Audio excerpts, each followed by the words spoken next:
We got So 10 minutes. I want to share one thing, though. This came to my mind about this, some of the semantics around love.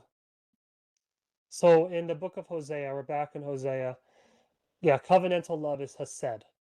That's such a key word for me. My friend Parker, he has hesed in Hebrew tattooed on his arm. So right, nice. we've been talking about this hesed ideas forever. Um, but that is the ultimate. The whole enchilada of God is hesed. That's what you want to get to. But there are things along the way, and I like to conceptualize this as faith, hope, and charity. Charity would be hesed. Charity is another word. It's agape, which is also hesed. All of those words are kind of in different languages. Before you can get to hesed, covenantal love, there is utility in sacrifice. What is sacrifice in the book of Hosea? The word for sacrifice in Hebrew is korban, and that means to draw near unto. So when you sacrifice, well, yeah, whenever you give yourself to someone or something, you draw near and you're bound to it. So you can think about this in the case of pregnancy and childbirth. The woman A woman's bond with her child is like unbreakable because she spent 9 months gestating that baby, super sick, and then she spends 18 years tethered to that baby. And there is an actual neurological shift that happens in their brain that brings on the mommy circuit. The same thing can happen for a father too if he chooses. The man's neurological transformation comes when he chooses. It doesn't get hoisted onto him by Mother Nature. He has to choose to be a father. But studies show in neuroscience, as the man is more hands-on with his kids, it actually makes neurological changes. The structures in his brain, in the anterior cingulate cortex and the orbitofrontal cortex, all go through structural changes and functional changes. And that draws him nearer to his child because he's sacrificing.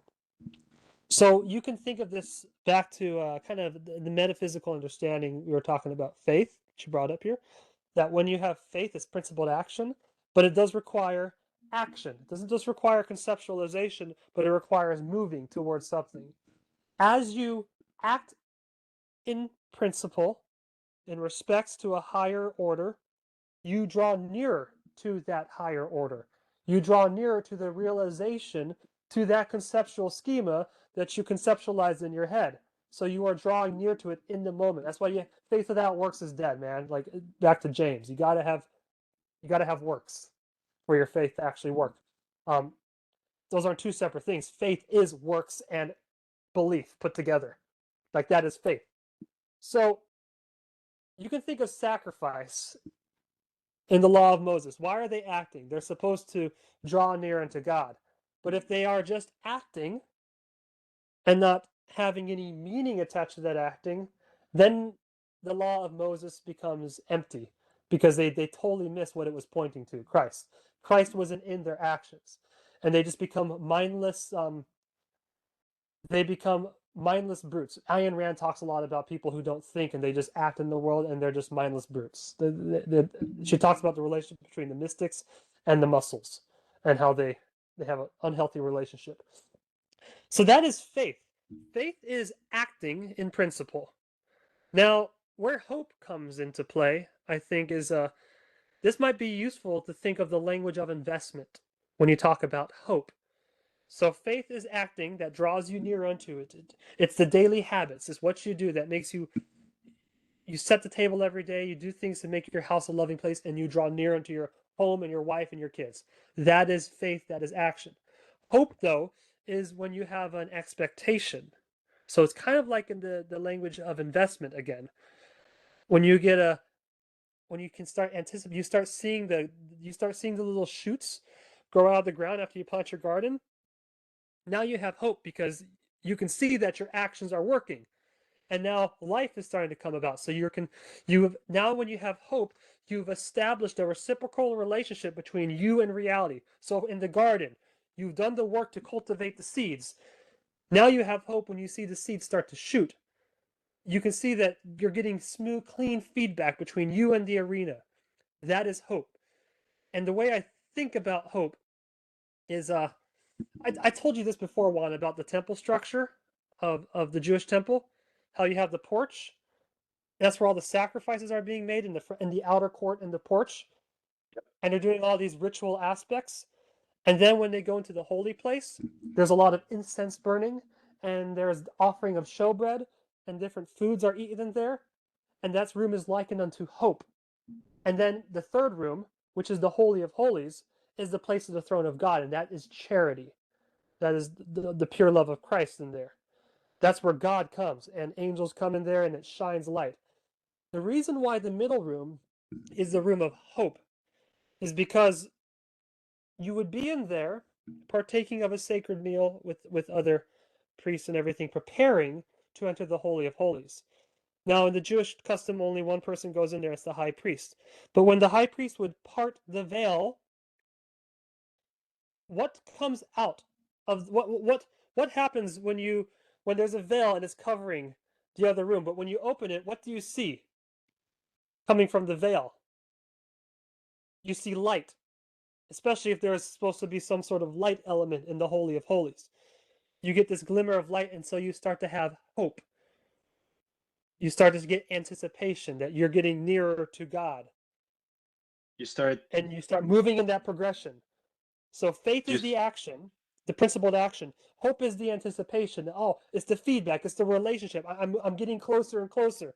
And then charity, has said, is the pure love of Christ. It's being in the Holy of Holies. It's the complete communion.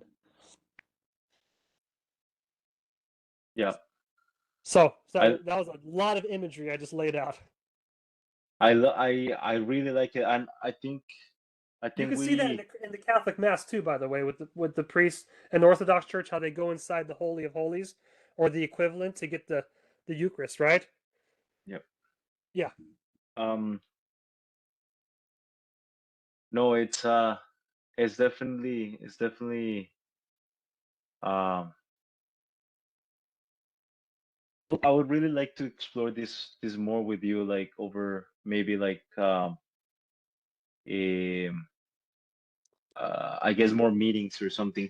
I don't know if, well, yeah, maybe even through a dialogos, but like especially this idea of investment, because I yeah. think that there's something very deep in it, like that we can explore, but there's something also that I don't know why I have an intuition that I don't is not the best language to use. I think it's very useful. I think it's very useful. Um, I think there's a eh, time and season for investment too. yeah, I Yeah, think it's you know so far a lot of the examples that you've given me point like I have no objections whatsoever because it is true like like you do how do I put it like you do obviously you do have to have some type of self-interest when you do any action in the world you need to hmm have self-interest first obviously like because like you said like there's also very wrapped up in this idea of like well how can you love others as you love yourself if you first don't love yourself you know what I mean and then what does it mean to love yourself what at least take care of yourself on your basic needs you know what I mean and like what does that mean like well be a capable human being so that you can also go out and help others you know what I mean in that sense um and so for that there needs to be this type of like economy in which like you engage through faith you engage with an action through faith and then you see like you said you see the hope emerging from having taken that action and that reinforces your faith and then you continue to expand and grow and commit to even more and more larger things as your faith continues to grow and as you also expand in your abilities right and so there's something to be said for that but I also think that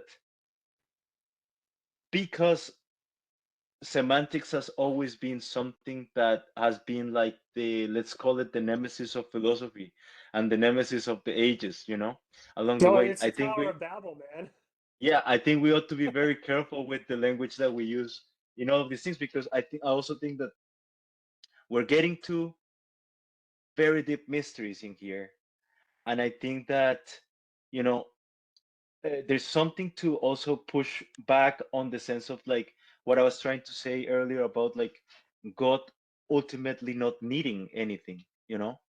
Ultimately, like when we do an investment to God, it's not like He needs us to do that investment. It's like He wants us to, out of love, right? We go back to the mystery of love again, and so because He's a perfect, like omnipotent being. What can He need from like mortal beings like us? You know what I mean? Nothing. Like all he wants is like he desires in his heart because he is love. He has all of this infinite love in him. He desires to us for us to participate with him. And so there's something there that I fear that because it's such a deep mystery, we don't perhaps even have like the language to even talk about it. And at best, what we can do is maybe talk about it in terms of investments and or in terms of economic like terms, and that's great because it gives us a snapshot of how to understand these things, and I think it's very useful. But I think we ought to draw that distinction as well when we're talking about these things, and we ought to say Oh, like, but ultimately it's a mystery that it's very hard to oh, explain because of this aspect of God, because of the nature of God and how it is. That way we're a little bit more careful philosophically, because I think that, like you said, I think that in the same way that religious structures can also run with the faith of people, whenever we have any philosophical idea or any scientific idea, any type of um, let's call it ideology, for lack of a better word, in anything, in any science or anything, is like when people put their faith on that, they make that their god as well. And so like they can start sacrificing to that god, in a way that sometimes it might not be helpful. So it's useful to draw those distinctions and actually like be very careful in those senses like that. And actually I think from my perspective, um yeah, that like from where I stand in my faith, I think ultimately it doesn't hurt to always just point back to Christ and to God. Even if we want to keep it, I know that the utility of keep it secularly sometimes, because a lot of people, they want to talk about in terms of like something that is not so much woo, you know yeah. but ultimately I find much more utility in pointing it back up to God, because it's like, well, the glory is his ultimately. And even if I am able to at least like maybe describe a little bit of like his plan or his story, I cannot see it all. So ultimately, like, you know at best what I can do is like, maybe this is what I have, and maybe it is, maybe it isn't, but whatever it is, it's not me, it's the big guy. And I just, and whatever it isn't, maybe it was No, I me. agree. You know what I mean? And so You want to keep the sacred sacred and the profane profane. I'm more com I'm very comfortable talking about what many Christians would believe to be mysteries because I yeah. have understanding mystery actually means um Saint Gregory of Nyssa, I believe, was talking about this in one of his books, where mysteries are initiations, sacraments, participation. You know by participating. See, we kind of psyop the word mystery with crime-solving novels, and we think mystery is you have a puzzle and you solve it, and oh, you solve the mystery from the detective crime-solving genre. And so we kind of approach even scriptures as this code book. We just get all the propositions right, we'll unlock the mysteries of God. It's not what mysteries mean. You want to know the mysteries of God? You have to participate in the cosmic reality of God, which is quite often through the ordinances or the sacraments that He gives you. Um, you But go there's through the also this ritual, element. and the But same with marriage too. Another quick example about mystery: your wife's a mystery, not because you can solve her, because you have to participate in life with her to actually know her. So that's the yeah, mystery. So when I use a lot of semantics and language and philosophy to kind of in a one way deconstruct it, um, I don't feel that as me trespassing on mysteries. I view no, that no, as no, me. no. But here's the attitude. that I have though. I don't do it to deconstruct in the way where I'm like I want to reduce it. I'm not a reductionistic. I talk about No, these no, things because I am in such wonder and awe. That yeah, might be the no, difference I don't, between those absolutely. between you and I and people possessed by the hermeneutics of suspicion. Yeah, I don't think you're doing anything like that. Like, I'm just trying to, I was just trying to, um, in a sense, like, because I don't think that you're doing anything wrong, you know. And I also think that, but I guess what I was trying to say more is that in this understanding of mysteries, there's this element of infinitely mysterious, you know, like Yeah, there's always more to be discovered in a mystery. Even if you bound it, there's much more that you cannot like continue to like there's much more that you can continue to extract out of it always, you know. that's Even inexhaustible. it's inexhaustible, that's the right word. Yeah. Well, you And can't talk. That's why it's ineffable. Words are always going to run short. yes, So, but absolutely. one more thing though about the. So I like how you talked about Don't- when it's beyond your grasp. You point to God, right? It's on yeah, God. I do take. I don't take issue with that with you because I know what you mean when you say that it's not me, it's God.